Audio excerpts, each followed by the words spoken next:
हमने ये भी देखा जिस तरह से युद्ध के माफिक बंगाल चुनाव लड़ा गया, और हम कल देख रहे थे अभिषेक बनर्जी को कहना पड़ा कि अब दो ही चीज बची, युद्धपोत और दूसरा जो है राफेल भेज दीजिए यहाँ पर। और ममता बनर्जी ने कहा कि वो जो सीमा की जगह ऐसा लग रहा है एक पार्टी की रक्षा, तो निर्लजता और तमाम, तो इसीलिए जो कई शंकाएं हैं। और हमने कल सर ये भी देखा कि किस तरह से महिलाओं को भी वहां पिटाई की गई है, जो सेंट्रल फोर्सेस द्वारा बच्चों को भी कूटा गया दौड़ा दौड़ा के, तो जितने जो कर सकते थे। तो ऐसे में जो शंकाएं हैं कि कहीं कोई जो ये जो साम नाम दंड भेद, तो वो कहीं वो सब चीजें कहीं ऐसा तो नहीं है। तो ममता जी ने तो भरपूर लड़ा है और वो पूरी ताकत से लड़ी है, सारा कुछ है।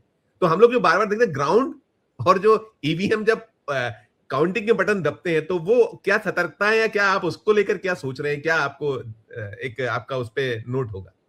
देखिए, एक तो ये है, मैंने चुनाव कराए भी हैं एक आईएएस अफसर के नाते, डिस्ट्रिक्ट मैजिस्ट्रेट के नाते, और चुनाव लड़ा भी है। इलेक्शन कमीशन का जो ऑब्जर्वर आता है, चाहे वो जनरल ऑब्जर्वर हो, चाहे पुलिस का पदाधिकारी हो, चाहे वो खर्च ब्यौरे वगैरह का ऑब्जर्वर हो, उनकी एक सीमित भूमिका होती है। ये एक क्या उसको बोलते हैं, सिंघम सिंघम अजय पाल शर्मा उत्तर प्रदेश वाला मसला देखा ना, कैसे घूम घूम के उनके कितने वीडियोस वायरल हुए। उसको धमकी दे रहा है, कैंडिडेट टीएमसी का जो है उसको धमकी दे रहा है, और चुनाव आयोग खामोश बैठा हुआ है। बड़ा खुश हो रहा है कि सिंघम को हमने भेज दिया। हमारे यहाँ जब चुनाव होता था, यहाँ से मैं हजारीबाग से बात कर रहा हूँ आपसे, तो ऑब्जर्वर जो है वो या तो सर्किट हाउस में बैठा रहता था या निकलता था। हमको जब जरूरत होती थी कि हम ऑब्जर्वर से बात करें तो हम उससे बात करते थे। उसकी भूमिका सीमित होती है। ये नहीं है कि वो लोकल जो सुपरिंटेंडेंट पुलिस है, एसपी है, उसको रिप्लेस करके लॉ एंड ऑर्डर अपने हाथ में ले ले। जो जनरल ऑब्जर्वर है, वो जो रिटर्निंग ऑफिसर है, उसको रिप्लेस नहीं कर सकता है। लेकिन ये लोग खुलेआम सब कुछ कर रहे हैं। चुनाव आयोग तो एकदम उसने बार बार साबित कर दिया है कि हमारा एक ही हमारी भूमिका है, वो है भारतीय जनता पार्टी को जिताना। इसमें जितनी भी बेईमानी करनी पड़े हम करने को तैयार हैं, करेंगे, जो करना है कर लो। ये ज्ञानेश कुमार का एटीट्यूड रहा। तो अब क्या कीजिएगा? सुप्रीम कोर्ट में आपको न्याय नहीं मिलेगा समय पर। चुनाव आयोग पूरी तरह से बीजेपी का दफ्तर बना हुआ है। बीजेपी अथाह रिसोर्सेज के साथ चुनाव लड़ रही है। लेकिन बंगाल अलग है, और बंगाल अलग इसलिए है क्योंकि बंगाल में एक बात जो सब लोग जानते हैं वो ये है कि ममता और टीएमसी की पकड़ बूथ बूथ तक है। ग्रामीण क्षेत्रों में बीजेपी नहीं है। वैसे तो शहरी क्षेत्र में भी नहीं है। कलकत्ते की तो सारी सीटें ये लोग कोलकाता की हार गए पिछली बार, वहां पर भी नहीं है, और इसलिए कमजोर स्थिति में है। कलकत्ता और 27,000 जवान कल तैनात थे। वो जो 11-12 सीटें, 27,000, 27,000 ऑफ ये जो सेंट्रल फोर्सेस, पूरा जितना जो रचनाएं कर सकते थे करने की कोशिश की गई। तो ये हुआ ना कि इसका मतलब कि युद्ध लड़ा जा रहा, चुनाव नहीं हो रहा था। और शायद ये अभिषेक बनर्जी ने कहा कि it is not an election, it's war. Yes sir, युद्ध हो रहा है। राफेल और उसके कहने कि राफेल और युद्धपोत और भेज दीजिए, यही कहा था उन्होंने, कल कहा था, ये बयान था। नहीं सर, इसमें मैं एक आध सवाल दूसरा पूछूं उसके पहले। जैसे आपने कहा, आप जैसे कि जो इलेक्शन कमीशन ऑफ इंडिया का जो रोल है, अभी आप देखिए कि 2 बार कोशिश हुई कि उनके खिलाफ अविश्वास प्रस्ताव मंजूर नहीं होता है। दूसरा, हमने बड़ा एक मसला मामला देखा कि वो दल नहीं विलय उसका होता है, उसके साथ सांसद राज्यसभा के निकलते। शायद आपने इतना लंबा आपका अनुभव है, दीर्घ अनुभव है, एक टिप्पणी उसमें भी सोचता हूं कि ली ही जाए आपसे, कि 7 राज्यसभा सांसद वो अपने दल को छोड़ते हैं और विलय कर देते हैं अपने स्वयंभू तरीके से, और उनको मान्यता दे दी जाती है रातों रात, बिल्कुल बिना देर किए। ये क्या हो रहा है, कैसा है ये, क्या लोकतंत्र, कैसी ये पूरी व्यवस्था क्या है? इस पे एक जरूर आप टिप्पणी प्लीज कीजिएगा।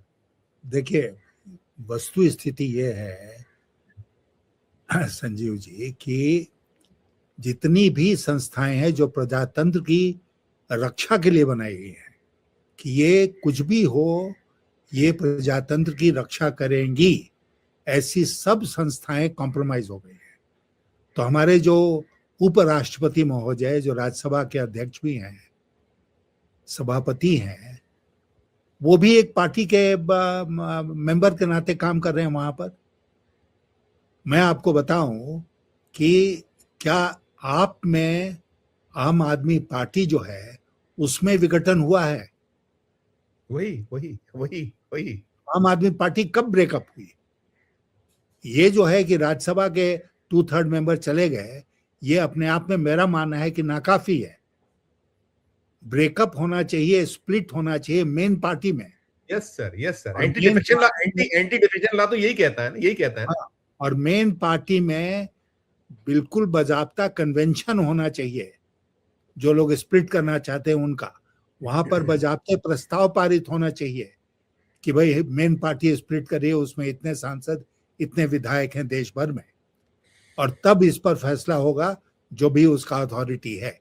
यहाँ तो रातों रात, जैसा आपने कहा, वो टूटे और भारतीय जनता पार्टी में चले गए और उपराष्ट्रपति महोदय ने उनको स्वीकार कर लिया कि हाँ वो भाजपा के अब सदस्य बन गए।